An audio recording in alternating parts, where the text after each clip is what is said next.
CM Revanth రెడ్డికి మాజీ మంత్రి MLA Harish Rao strong counter ఇచ్చారు. తెలంగాణ ఉద్యమ సమయంలో పదవికి రాజీనామా చేయకుండా రేవంత్ రెడ్డి వెన్నుచూపి పారిపోయారని చురకలంటించారు. కొడంగల్లో ఓడిపోతే రాజకీయ సన్యాసం చేస్తారని ప్రకటించి వెన్నుచూపి పోయారని మండిపడ్డారు. నిరంతరంగా పారిపోయిన చరిత్ర రేవంత్ రెడ్డిదని, అనునిత్యం ప్రజల పక్షాన నిలిచిన చరిత్ర తనదని హరీష్ రావు స్పష్టం చేశారు. పదవుల కోసం రేవంత్ పెదవులు మూసుకొని కూర్చుంటే మంత్రి ఎమ్మెల్యే పదవులను సైతం తృణప్రాయంగా భావించి రాజీనామా చేసిన చరిత్ర తనదని గుర్తు చేశారు. తనకు పదవులు రాజీనామాలు కొత్త కాదని ఆయన తేల్చి చెప్పారు.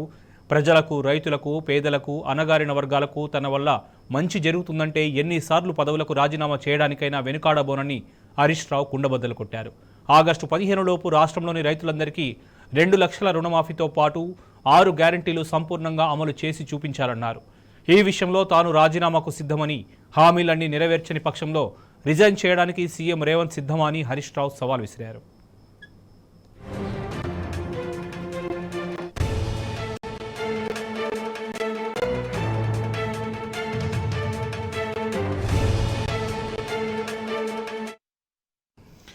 రుణమాఫీ చేయండి, 6 గ్యారంటీలు నెరవేర్చండి అని చెప్పేసి ఎమ్మెల్యే హరీష్ రావు డిమాండ్ చేశారు. అదేవిధంగా ఎమ్మెల్యే పదవికి రాజీనామాకు సిద్ధమని కూడా చెప్పారు. ఇదే అంశానికి సంబంధించి పూర్తి సమాచారం మా ప్రతినిధి లివిల్ అడిగి తెలుసుకుందాం. లివిల్ చెప్పండి.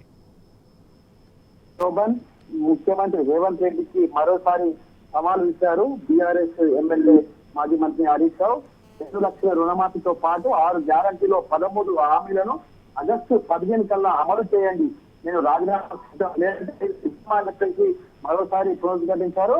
సీఎం రేవంత్ రెడ్డి గారు తెలంగాణ ఉద్యమకాలంలో పదవికి రాజీనామా చేయకుండా వెన్నుచూటి పారిపోయింది అమరు అని చెప్పేసి కూడా ఈ సందర్భంగా ఉద్యమం నాటి ఏదైతే ఉన్నాయో అవన్నీ గుర్తు చేస్తూ మరోసారి సవాల్ చేశారు. కొడంగల్లో ఓడిపోతే రాజకీయ సన్యాసం చేస్తారని ప్రకటించి వెన్ను చూటి పారిపోయింది అమరు అని చెప్పి 2018 ఎన్నికల్లో ఓడిపోతే రాజీనామా చేస్తానని, రాజకీయ సన్యాసం చేస్తానని ఆనాడు రేవంత్ రెడ్డి ప్రకటించిన విషయాన్ని కూడా ఈ సందర్భంగా గుర్తు చేశారు.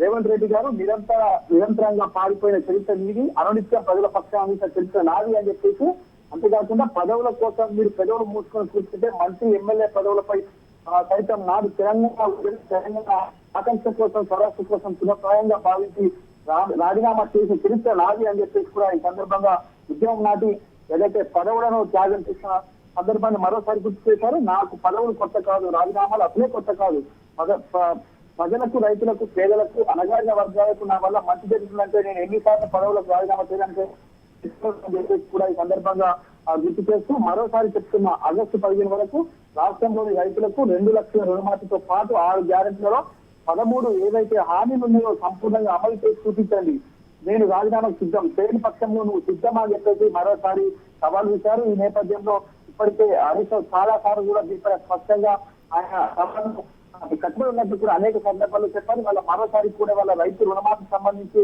లక్షకు సంబంధించి ఏదైతే రుణమాఫీ చేస్తుందో ఈ రుణమాఫీకి సంబంధించి కూడా ఇది కూడా పూర్తిగా అసంబద్ధంగా ఉండాలని చెప్పేసి ఇప్పటికే చాలా మంది రైతులు గగ్గోలు పెట్టిన పరిస్థితులు. ఈ నేపథ్యంలో ఇప్పటికైనా కాంగ్రెస్ ప్రభుత్వం తన వైఖరి మార్చుకొని అర్హులైన ప్రతి ఒక్కరికి కూడా రైతు రుణమాఫీ చేయాలి, అది 2 లక్షల లోపు ఎట్ ఏ టైం చేస్తామని చెప్పి గతంలో ఇచ్చిన హామీ మేరకు వాళ్ళకి చెయ్యాలని చెప్పేసి కూడా ఈ నేపథ్యంలోనే మాజీ మంత్రి హరీష్ రావు సైతం తన రాజీనామా సవాళ్లు మరోసారి కూడా సవాల్ చేశారు. మరోసారి గుర్తు చేశారు వాళ్ళ కాంగ్రెస్ ప్రభుత్వానికి ఇప్పటికైనా చిత్తశుద్ధి ఉంటే వెంటనే 6 గ్యారంటీలు 13 అంశాలతో పాటు రైతు రుణమాఫీ 2 లక్షల వరకు ఆగస్టు 15 చేసి తీరుతూనే ఖచ్చితంగా రాజీనామాకు సిద్ధం, మీరు లేదంటే మీరు సిద్ధం అని చెప్పేసి కూడా సవాల్ చేశారు. అంతేకాకుండా నాడు తెలంగాణ స్వరాష్ట్రం కోసం పదవులను తృణప్రాయంగా వదిలిన చరిత్ర బీఆర్ఎస్ పార్టీ నాది అని కూడా ఈ సందర్భంగా గుర్తు చేశారు. ఆనాడు మంత్రి పదవికి, ఎమ్మెల్యే పదవికి కేసీఆర్ అడిగేసి ఆనాడు రాజీనామా చేసి మళ్ళీ ప్రజల ఆరోగ్యంతో గెలిపోయిన చరిత్ర నాది.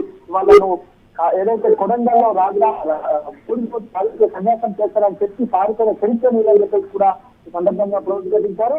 ఇప్పటికైనా ఏదైతే మీరు ఇచ్చిన మాట ప్రకారం, మీరు చెప్పిన మాట ప్రకారం ఏదైతే 2 లక్షల రుణమాఫీ ఒకేసారి చేయడంతో పాటు షరతులు లేకుండా రుణమాఫీ చేయాలని, ఏదైతే ఆగస్టు 15 లోపు రుణమాఫీతో పాటు 6 గ్యారంటీలు 100 రోజులకి 6 గ్యారంటీలు 15 అంశాలను ఏదైతే ఉన్నాయో వాటన్నింటినీ కూడా హామీలను కూడా అమలు చేస్తామని చెప్పారు. కానీ ఇప్పటికీ దాదాపు 8 నెలలు కావాల్సింది, అయినప్పటికీ కూడా ఇప్పటికీ ఒక్క హామీ తప్ప మిగతా ఏ హామీ కూడా నెరవేర్చలేదని చెప్పేసి కూడా ఈ సందర్భంగా ఇప్పటికే ప్రజలంతా కూడా తెలుసుకున్నప్పుడు ఈ నేపథ్యంలోనైనా ఇప్పటికైనా ఖచ్చితంగా మీరు ఇచ్చిన 6 గ్యారంటీలను 13 హామీలను అమలు చేసి రైతు రుణమాఫీని 2 లక్షల రుణమాఫీని చేస్తే ఖచ్చితంగా నేను మీరు సిద్ధం అని చెప్పేసి కూడా ఈ సందర్భంగా మరోసారి సవాల్ చేశారు. ఇంతకుముందే అధ్యక్షులు కూడా సవాల్ చేశారు. ఆనాడు సీనియర్ జర్నలిస్టుకు రాజీనామా లేఖను కూడా సైతం పునఃప్రారంభంగా ఇచ్చిన చరిత్ర నాటి ఇవాళ బీఆర్ఎస్ ఎమ్మెల్యే హరీష్ రావు అయితే ఇవాళ కనీసం సవాలు స్వీకరించే దమ్ము లేని ఉన్నది కాంగ్రెస్ పార్టీ అని చెప్పేసి కూడా ఈ సందర్భంగా దిగబడ్డారు. ఇప్పటికైనా రాజీనామా చేయడం సిద్ధం, మీరు సిద్ధం అని చెప్పేసి కూడా బహిరంగ సవాల్ చేశారు. Shobhan. Right level, thank you.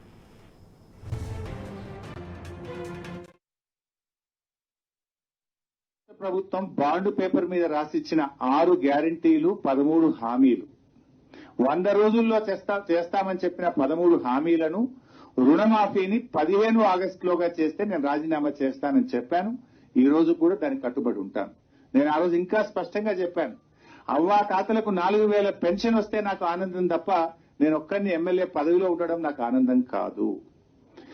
అక్కా చెల్లెళ్లకు మరి 2,500 రూపాయలు వస్తే నాకు ఆనందం, వాళ్ళ పెదవుల మీద ఉండే చిరునవ్వులో నాకు సంతోషం ఉంటుంది తప్ప నాకు ఎమ్మెల్యే పదవి అంత ముఖ్యం కాదు. ఇవాళ ప్రతి పేదవాడికి ఇల్లు ఇస్తామన్నారు 5 లక్షల రూపాయలతోని. పేదలందరికీ ఇల్లు వస్తే నేను ఆనందపడతా తప్ప నేనేదో కొత్తగా ఎమ్మెల్యే పదవి చేస్తలేను. నాకే మంత్రి పదవి ఎమ్మెల్యే పదవి నేను కొత్తగా జీవితంలో అనుభవిస్తలేను. నా పదవి కంటే తెలంగాణ ప్రజల అక్కా చెల్లెళ్ళ అవ్వాతాతల కళ్ళల్లో వాళ్ళ పెదవుల మీద సంతోషమే నాకు ఆనందం. వాళ్ళందరికీ నువ్వు ఇస్తే కనీసం నా ఛాలెంజ్ తీసుకొని అయినా ఇస్తే నేను రాజీనామా చేస్తే మళ్ళీ నిలబడాలని కూడా చెప్పిన. ఇప్పుడు కూడా చెప్తున్నా మీ ద్వారా, రుణమాఫీ 15 ఆగస్టులోగా పూర్తి చేయడంతో పాటు 100 రోజుల్లో అమలు చేస్తామన్న బాండ్ పేపర్ మీద రాసిచ్చిన 13 హామీలు అమలు చేయండి. I'm ready for my resignation. రాష్ట్ర ప్రభుత్వం బాండ్ పేపర్ మీద రాసిచ్చిన 6 గ్యారంటీలు 13 హామీలు 100 రోజుల్లో చేస్తామని చెప్పిన 13 హామీలను